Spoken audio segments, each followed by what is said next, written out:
अस्सलाम वालेकुम नाज़रीन, एक नए व्लॉग के साथ आपकी खिदमत में हाजिर है। नाज़रीन, हम यहाँ पर मौजूद हैं इस वक्त सुप्रीम कोर्ट ऑफ पाकिस्तान में और दो तीन मेजर डेवलपमेंट्स हुई हैं।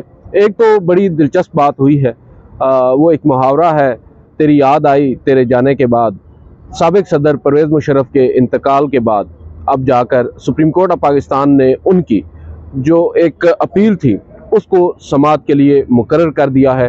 और ये बुनियादी तौर पर जो उन्होंने अपील दायर की थी, ये उनके कागजात नामजदगी मुस्तरद हुए थे 2013 के अंदर, और जब कागजात नामजदगी मुस्तरद हो गए तो उन्होंने उसको चैलेंज किया सुप्रीम कोर्ट में। साल गुजरने के बाद मुकदमा समाअत के लिए मुकर्रर नहीं हुआ। इनफ्रक्चर्स तो ये 2013 की जो टर्म है वो ख़त्म होने के बाद यानी 2018 में ही हो गई थी, मगर मुकदमा समाअत के लिए मुकर्रर ना हुआ। और अब जबकि साबिक सदर परवेज़ मुशर्रफ फरवरी 2023 में दुनिया से रुखसत हो गए हैं, तो अदालत ने उनका मुकदमा 20 जुलाई को समाअत के लिए मुकर्रर कर दिया है और तमाम फ्रीकैन को नोटिस जारी कर दिए हैं। खैर, ये अफसोसनाक बात है, सुप्रीम कोर्ट ऑफ पाकिस्तान में ये पहली दफ़ा नहीं हुआ। एक माह कबल आपको याद है तारिक असद एडवोकेट, उन्होंने भी पानामा केस के अंदर पानामा के हवाले से एक दरख्वास्त सुप्रीम कोर्ट में दायर की थी। और उसके अलावा उन्होंने एक दरख्वास्त जो जाली पुलिस मुकाबले हैं उसके हवाले से भी सुप्रीम कोर्ट में दायर की थी, मगर जब दरख्वास्तें समाअत के लिए मुकर्रर हुई तो मालूम हुआ दरख्वास्त गुजार दुनिया से रुखसत हो चुके हैं और अदालत ने उन दरख्वास्तों को गैर मौसर होने की बुनियाद पर खारिज कर दिया।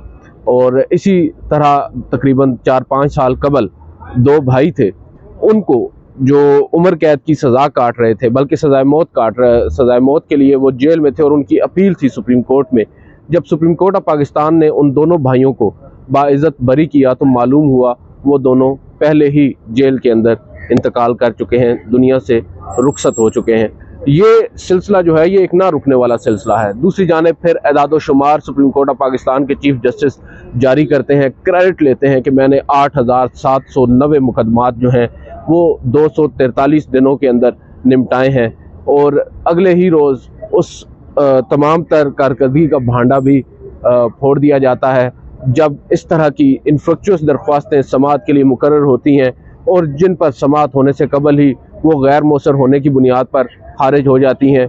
पूछना ये था, क्या उन 8000 जो मुकदमात चीफ जस्टिस ने या दीगर जजेस ने, जिनमें जस्टिस काजी फ़ायद ईसा और दीगर शामिल हैं, उन्होंने निपटाए हैं, उनमें गैर मौसर कितनी दरख्वास्तें हो चुकी हैं?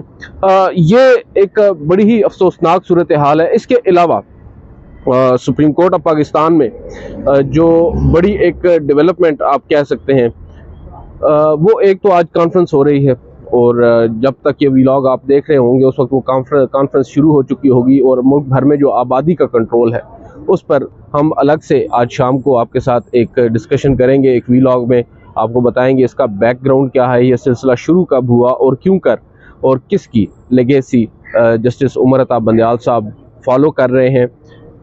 चकवाल के अंदर साबिक DGISI जनरल फैज़ हमीद साहब के बड़े भाई सरदार नजफ हमीद, जो कि नायब तहसीलदार हैं, उनके घर पर एक चोरी हुई है।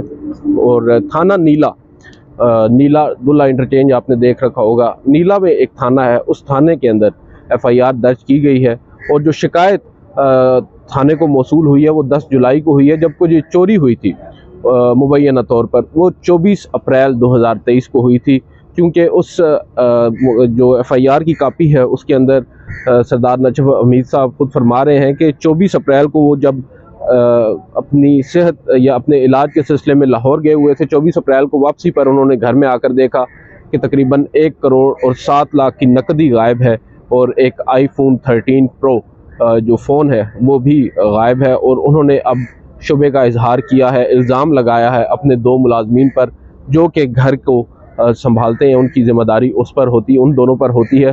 तो ये नहीं मालूम कि क्यों कर इतना इंतज़ार किया गया दरख्वास्त देने के लिए, और 13 जुलाई को बाकायदा तौर पर मुकदमा दर्ज कर लिया गया है। हमने इस पर सरदार नजफ हमीद से रब्ता भी करने की कोशिश की है, मगर उन्होंने हमारा फ़ोन नहीं उठाया। हो सकता है कहीं मसरूफ़ हों। बहरहाल हमारी उनसे बात होगी, उनसे हम अपडेट लेंगे तो आपको उससे मुतालिक ज़रूर आगाह करेंगे। एक बड़ी डेवलपमेंट जो आपके साथ शेयर करनी है, वो है रियाज हनीफ राही साहब। आपको मालूम ही है रियाज हनीफ राही साहब को दिन दहाड़े सुप्रीम कोर्ट में महज एक अपेरेंटली दरख्वास्त दायर करने की बुनियाद पर गायब कर दिया गया था और तकरीबन 6 से 7 रोज़ तक उनका अपने घर वालों से कोई रब्ता नहीं था। एक नामालूम मकाम पर उनको मुंतकिल किया गया। बकौल उनकी आंखों पर पट्टी बंधी हुई थी, हाथ बंधे हुए थे और सर पर भी उन्होंने कुछ पहना रखा था। टॉर्चर भी बकौल रियाज हनीफ राही के उन पर हुआ। सुप्रीम कोर्ट में उन्होंने पेश होकर अदालत के सामने मौक़िफ़ रखा कि मेरे साथ ये कुछ हुआ है और मुझे ये कहा गया है कि अगर अपनी खैरियत चाहते हो तो इस्लामाबाद छोड़कर अपने आबाई गांव चले जाओ। चीफ जस्टिस ने उस रोज़ कमरा अदालत में अव्वल तो बड़े ही मायूस कुन रवैया अपनाया और रियाज हनीफ राही साहब को ये कहकर आप कह सकते हैं कि चुप करवा दिया कि यह आपका ज़ाती मामला है।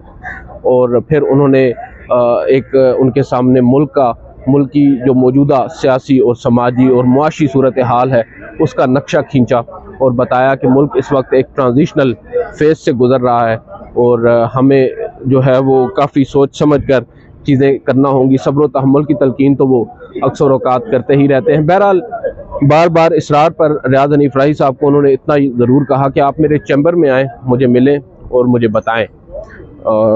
हमने खैर उस बात को भी टू सम एक्सटेंट कुछ खुशाइन करार दिया कि चले कम अज़ कम उनकी एक जो उनको रेमेडी है वो प्रोवाइड ज़रूर की गई है। एक उनको फोरम दिया गया है कि चैम्बर में आकर वो चीफ जस्टिस को अगर आगाह करेंगे तो ऑब्वियसली चीफ जस्टिस एक पावरफुल शख्सियत होते हैं, पावरफुल ओहदा है।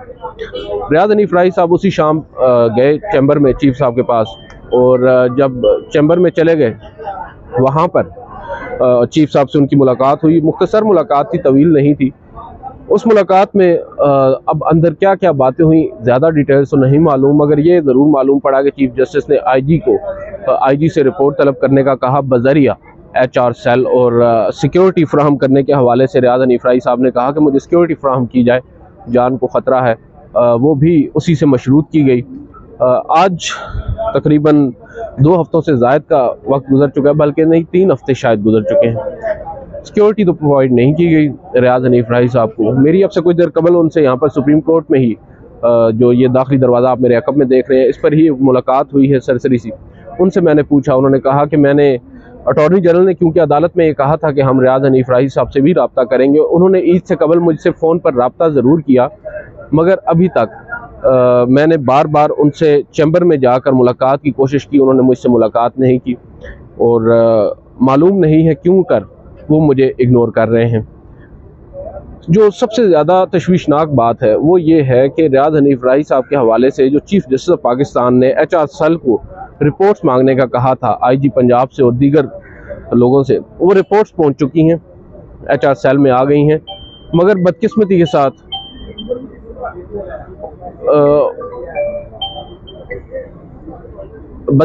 साथ जो रिपोर्ट्स हैं उन पर अभी तक कोई अमल दरामद अव्वल तो नहीं हुआ। और दूसरी जो बड़ी ही अनोइंग एक बात है कि जो मेन इस केस के अंदर मुतासरा फरीक है रियाज हनीफ राही, उनको भी वो रिपोर्ट्स नहीं दिखाई जा रही। प्रोवाइड करना तो दूर की बात है, उनको बताया भी नहीं जा रहा कि उन रिपोर्ट्स में क्या आया है।